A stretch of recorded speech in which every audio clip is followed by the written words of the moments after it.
SDM कविता मिश्रा अपनी साधारण सलवार कुर्ता में स्कूटी पर सवार तेजी से अपनी बहन की शादी में जा रही थी। न कोई सरकारी गाड़ी, न कोई सिक्योरिटी, बस एक साधारण लड़की की तरह स्कूटी चलाते हुए। जैसे ही वे हाईवे पर पहुंची, सामने पुलिस की बैरिकेडिंग नजर आई। 3-4 पुलिसकर्मी सड़क पर खड़े थे और बीच में दारोगा रमाशंकर यादव वर्दी में खड़ा था। उसने सामने आते ही कविता को हाथ के इशारे से रुकने को कहा। ओ लड़की, स्कूटी साइड में लगा। दारोगा की आवाज में रोब था। कहां जा रही हो? दारोगा ने सवाल किया। मेरी बहन की शादी है, वहीं जा रही हूं, कविता ने शांत लहजे में जवाब दिया। दारोगा ने ऊपर से नीचे तक कविता को घूरा और फिर मुस्कुराते हुए बोला, अच्छा तो शादी में जा रही हो, लेकिन हेलमेट नहीं पहना और यह स्कूटी भी बहुत तेज चला रही थी। चलो चालान भरना पड़ेगा। दारोगा ने चालान बुक निकालते हुए कहा। कविता को अंदाजा हो गया कि यह एक बहाना था। वह बोली, सर मैंने कोई नियम नहीं तोड़ा है। अरे मैडम, कानून हमें मत सिखाओ। उसने साइड में खड़े एक सिपाही को देखा और फिर कविता की ओर झुकते हुए फुसफुसाया, ऐसे नहीं मानेगी, इसको तरीका सिखाना पड़ेगा। अचानक दारोगा ने जोरदार थप्पड़ कविता के गाल पर जड़ दिया। बहुत सवाल पूछती है, जब पुलिस कुछ कहे तो चुपचाप मान लेना चाहिए। कविता का सिर एक पल के लिए झटका खा गया, लेकिन उसने खुद को संभाल लिया। उसकी आंखों में आग थी। दारोगा ठहाका मारकर हंसा और अपने साथियों से बोला, अभी भी अक्कड़ बाकी है, लगता है अच्छे से सिखाना पड़ेगा। एक सिपाही आगे बढ़ा और बोला, मालिक थाने ले चलें, वहां आराम से मामला देख लेंगे। दारोगा सिर हिलाकर बोला, हां इसे थाने ले चलते हैं, तब समझ आएगा कि पुलिस से कैसे बात की जाती है। एक सिपाही ने कविता का हाथ पकड़कर खींचा। चल जीप में बैठ। कविता ने अपना हाथ झटका और गुस्से से बोली, हिम्मत मत करना। दारोगा का पारा चढ़ गया। उसने अपने एक आदमी से कहा, इसका घमंड तोड़ो। एक सिपाही ने आगे बढ़कर कविता के बाल खींचे और जबरदस्ती घसीटने की कोशिश की। कविता दर्द से कराह उठी, लेकिन अब भी अपनी पहचान छुपाए रखी। वह देखना चाहती थी कि ये लोग कितनी गिरी हुई हरकत कर सकते हैं। तभी एक पुलिस वाले ने गुस्से में उसकी स्कूटी को लात मार दी। बड़ी आई शरीफ बनने, अब तेरा खेल खत्म। कविता पूरी तरह समझ गई थी कि ये लोग कितने नीचे गिर सकते हैं। दारोगा की आंखों में गुस्सा था। उसने जोर से चिल्लाकर कहा, बहुत देखे हैं तेरे जैसे अकड़ू लोग, पुलिस से भिड़ेगी? अभी औकात दिखाता हूं, कल रही, ले चलो इसे थाने, वहीं समझाएंगे। एसडीएम कविता मिश्रा अब भी चुप थी। उसने अपनी पहचान बताने का कोई इरादा नहीं किया। वह देखना चाहती थी कि प्रशासन कितना नीचे गिर चुका है, कितनी हद तक ये लोग अत्याचार कर सकते हैं।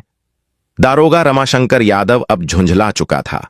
उसके सामने एक लड़की खड़ी थी जिसने उसके तमाचे खाए, जिसके बाल खींचे गए, जिसे हाथ पकड़कर खींचा गया, लेकिन वह अब भी चुप थी।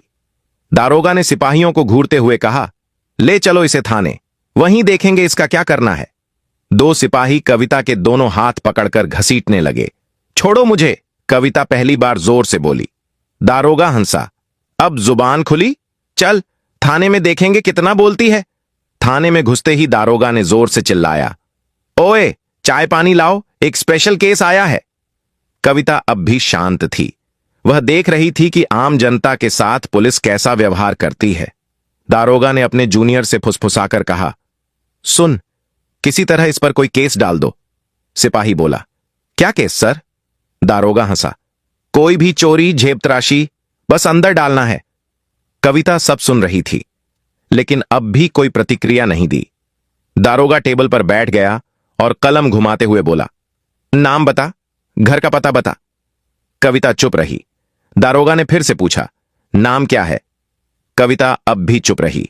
दारोगा ने मेज पर जोर से हाथ मारा, सुनाई नहीं देता तुझे? नाम बता अपना। रेखा त्रिपाठी। कविता ने झूठा नाम बताया। दारोगा हंसा, बहुत समझदार है तू, लेकिन ज्यादा चालाकी मत कर वरना बड़ी गलती होगी। कविता को जबरदस्ती लॉकअप में डाल दिया गया। एक गंदा बदबूदार कमरा जहां पहले से 2 महिलाएं बैठी थीं। क्या किया तूने? एक औरत ने पूछा। कुछ नहीं, कविता ने हल्की मुस्कान दी। अब वह देख रही थी कि प्रशासन कितना गंदा हो चुका है। अगर एक एसडीएम तक को इस तरह बिना सबूत अंदर कर सकते हैं, तो आम जनता का क्या हाल होगा। कविता अब लॉकअप के अंदर थी। वह बस देख रही थी, सुन रही थी और सब कुछ समझ रही थी कि आखिर प्रशासन कितना गिर चुका है। वह हर हरकत पर गौर कर रही थी। दारोगा ने एक फर्जी रिपोर्ट तैयार करवाई। इस पर चोरी और ब्लैकमेलिंग का केस डाल दो, दारोगा ने फाइल को ठोकते हुए कहा। सिपाही झिझका, लेकिन सर, बिना सबूत के। दारोगा हंस पड़ा। सबूत? इस थाने में सबूत बनाए जाते हैं। थोड़ी देर बाद एक सिपाही आगे बढ़ा और जोर से कविता के कंधे पर धक्का मारा। कविता दीवार से टकराई, लेकिन उसके चेहरे पर कोई डर नहीं था। दारोगा ने हाथ उठाया और थप्पड़ मारने ही वाला था कि रुक जाओ। दरवाजे पर एक पुलिस अधिकारी खड़ा था। दारोगा नीरज तिवारी थाने में उसकी छवि थोड़ी ईमानदार अफसर की थी। उसने थाने के अंदर की महिलाओं को देखा।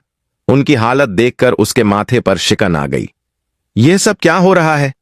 उसने सख्त आवाज में पूछा। दारोगा रमाशंकर मुस्कुराया। कुछ नहीं सर, एक सड़क छाप लड़की ज्यादा होशियारी दिखा रही है, जरा सबक सिखा रहे हैं। नीरज तिवारी ने गौर से कविता को देखा। उनके हाव भाव किसी साधारण महिला जैसे नहीं थे। इसका क्या जुर्म है? नीरज ने रमाशंकर से पूछा।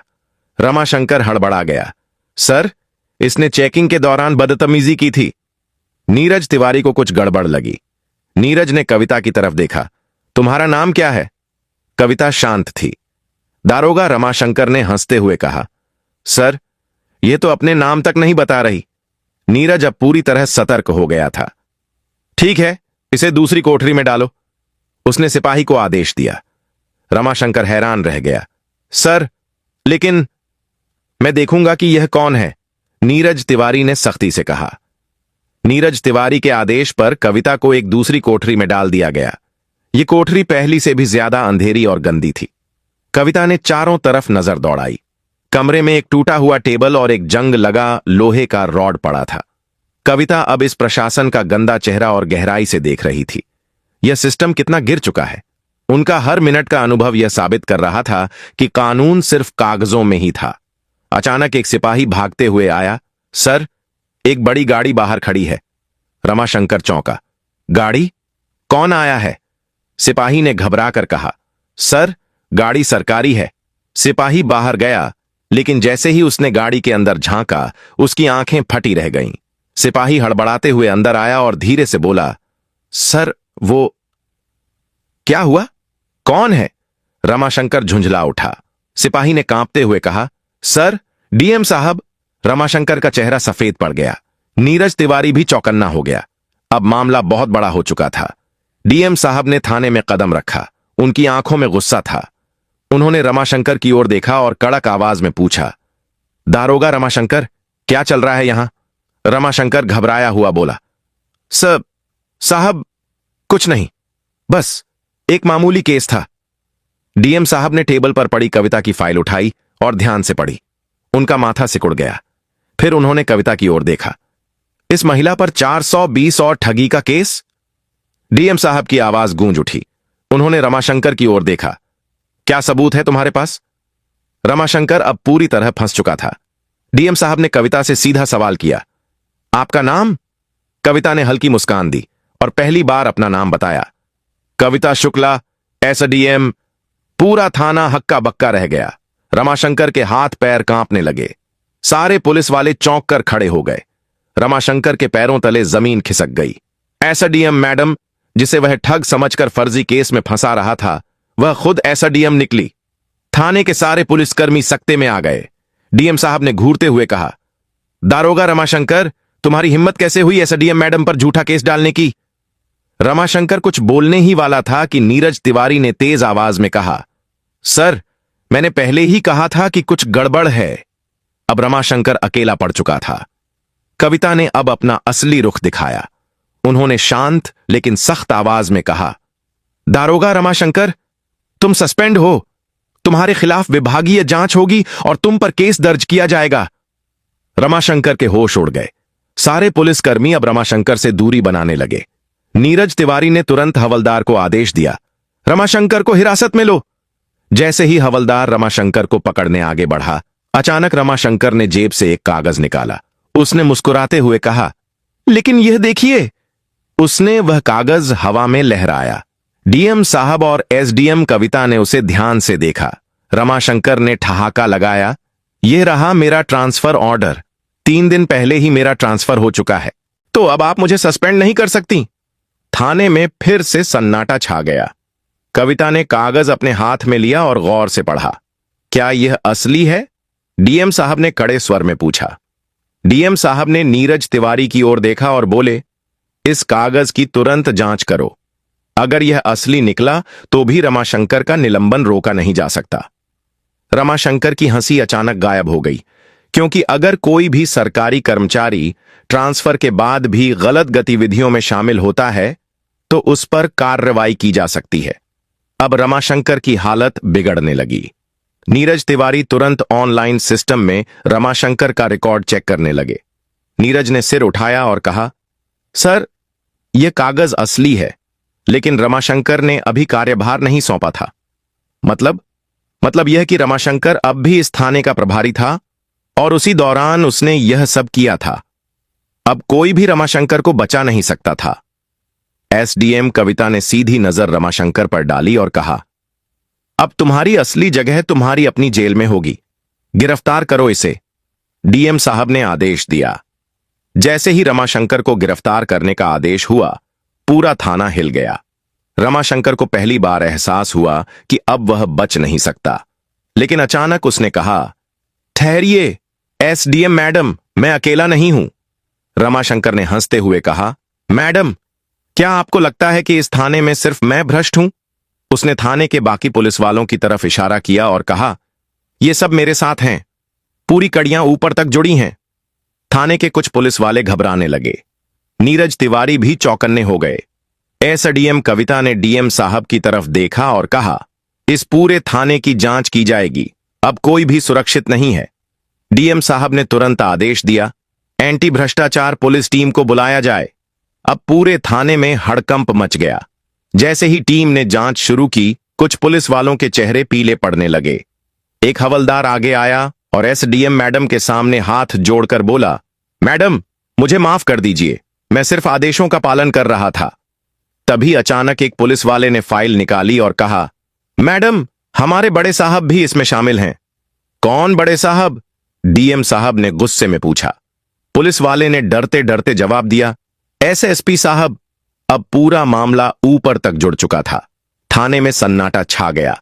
डीएम साहब ने गहरी सांस ली और फिर सख्त आवाज में बोले, इस थाने का पूरा स्टाफ तत्काल प्रभाव से निलंबित किया जाता है। जैसे ही यह आदेश मिला, थाने के पुलिस वालों के होश उड़ गए। कुछ पुलिस वाले अपने फोन निकालकर किसी को कॉल करने लगे। कुछ लोग चुपचाप सिर झुकाकर खड़े हो गए, तो कुछ दारोगा भी बचने का रास्ता ढूंढ रहे थे, लेकिन कोई नहीं बच सकता था। एसडीएम कविता ने डीएम साहब की तरफ देखा और बोली, अब हमें एसएसपी साहब से भी जवाब लेना होगा। डीएम ने तुरंत आदेश दिया, एसएसपी को अभी बुलाया जाए। अब इस मामले ने पूरे जिले में हलचल मचा दी थी। थाने के बाहर कुछ पत्रकार गुप्त रूप से खड़े थे। जैसे ही उन्हें भनक लगी कि पूरा थाना सस्पेंड हो चुका है, वे तुरंत खबर फैलाने लगे। अब मामला खुलकर सामने आने वाला था। तभी एक काले शीशे वाली गाड़ी थाने के सामने आकर रुकी। एसएसपी साहब खुद आ गए थे। एसएसपी साहब थाने पहुंचे।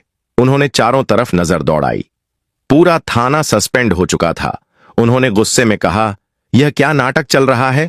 लेकिन एसडीएम कविता शांत थी। उन्होंने एसएसपी की आंखों में देखते हुए कहा, आपको लगता है कि आप बच जाएंगे? नीरज तिवारी ने एसडीएम को एक फाइल दी। यह फाइल एसएसपी साहब के भ्रष्टाचार के सबूतों से भरी थी। कविता ने ठोस आवाज में कहा, एसएसपी साहब, यह देखिए आपके सारे काले कारनामे। अब एसएसपी के चेहरे से पसीना टपकने लगा। डीएम साहब ने आदेश दिया, एसएसपी को तुरंत गिरफ्तार करो। अब पूरी पुलिस फोर्स हैरान थी। इतने बड़े अधिकारी को पहली बार किसी ने खुली चुनौती दी थी। जैसे ही एसएसपी की गिरफ्तारी हुई, पूरा मामला हिल गया। अब यह मामला राज्य स्तर तक पहुंच गया था। मुख्यमंत्री ने तुरंत आदेश दिया, जिले के सभी भ्रष्ट अधिकारी गिरफ्तार किए जाएं। इस आदेश के बाद 40 से ज्यादा पुलिस अधिकारी, 10 से ज्यादा आईएएस अफसर और कई राजनेता गिरफ्तार कर लिए गए। एसडीएम कविता की ईमानदारी ने सिस्टम को हिला दिया था। पूरे जिले में एक नया प्रशासन लाया गया। भ्रष्टाचार पर अब कड़ी नजर रखी जाने लगी।